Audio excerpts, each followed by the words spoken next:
Est-ce qu'il faut aujourd'hui consacrer deux Guinées? Vous avez d'une part la Guinée du FNDC et les alliés, et de l'autre part la Guinée en fait d'Alpha Condé qui aujourd'hui soutient cette démarche. Je pense que le peuple de Guinée est assez mûr pour savoir qu'on ne peut pas diviser la Guinée en deux. La Guinée, dans sa constitution initiale du 23 décembre 1990, demandait, et c'est ce que le peuple de Guinée a voté, c'est qu'on n'est que deux partis en Guinée. Il y a eu ce qu'on appelle, et je suis même en droit de le dire, il y a eu un hold-up constitutionnel, déjà même en temps du général président Lansana Conté. Certains membres du CTRN sont allés voir le président de la République d'alors, le général président Lansana Conté, pour dire acceptez qu'il y ait plusieurs partis. Ça va les affaiblir et vous serez forts. Parce qu'à l'époque, le parti de l'unité de progrès, qu'il est vrai, le PUP, que je connais de mon pays, qui était un parti, c'était le plus grand parti représentatif en Guinée, de toutes les ethnies, de la même façon que cet entourage hier essayait de tromper le général président Lansana Conté, c'est de la même manière que ceux qui veulent conserver leurs privilèges autour du président Alpha Condé sont encore en train de l'induire en erreur. Est-ce que vous estimez qu'aujourd'hui la Russie pourrait jouer un rôle dans cette crise guinéenne? Pour moi, c'est nul et non avenu.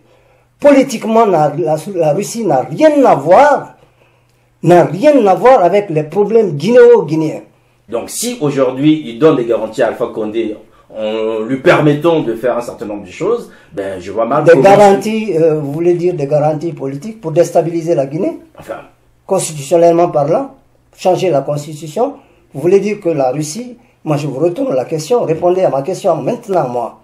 Vous voulez dire que la Russie demande au président, encourage, supporte le président de la République, Alpha Condé, à changer la constitution? Pourquoi ne le ferait-elle pas? Et pourquoi la Russie ne le ferait pas? Mais justement parce que nous sommes un peuple souverain.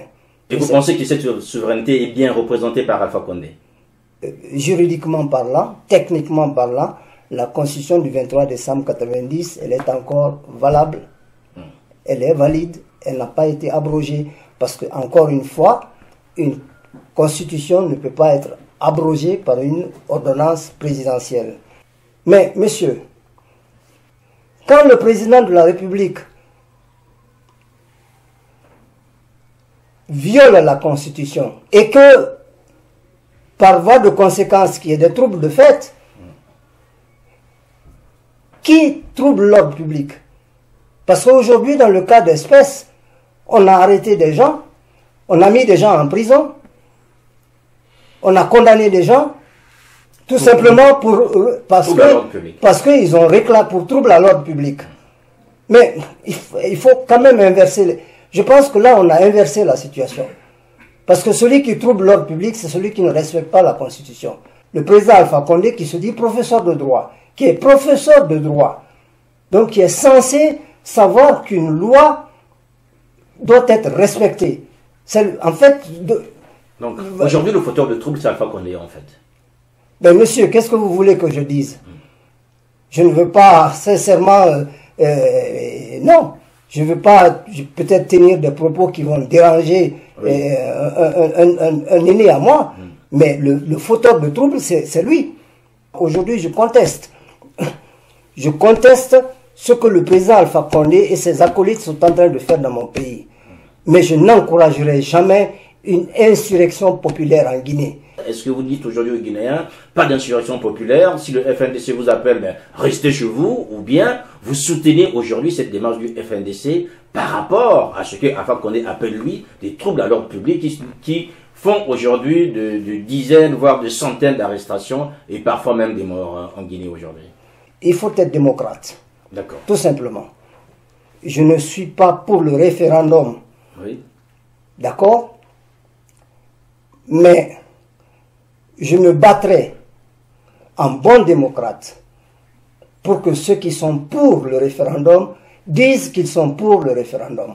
Moi, je suis sûr et certain, je suis confiant que même si on partait au référendum aujourd'hui, c'est le non à une nouvelle constitution qui va l'emporter. Vous parlez de marche, Maître Saïd Souma. Au bout de la marche de ceux qui disent non aujourd'hui, il y a des morts. Au bout de la marche de ceux qui disent oui, il y aurait quoi à la fin? Sinon, l'adoption de cette constitution, puisque si Alpha Condé est décidé à le faire, je ne pense pas qu'il puisse organiser un référendum pour pouvoir le perdre.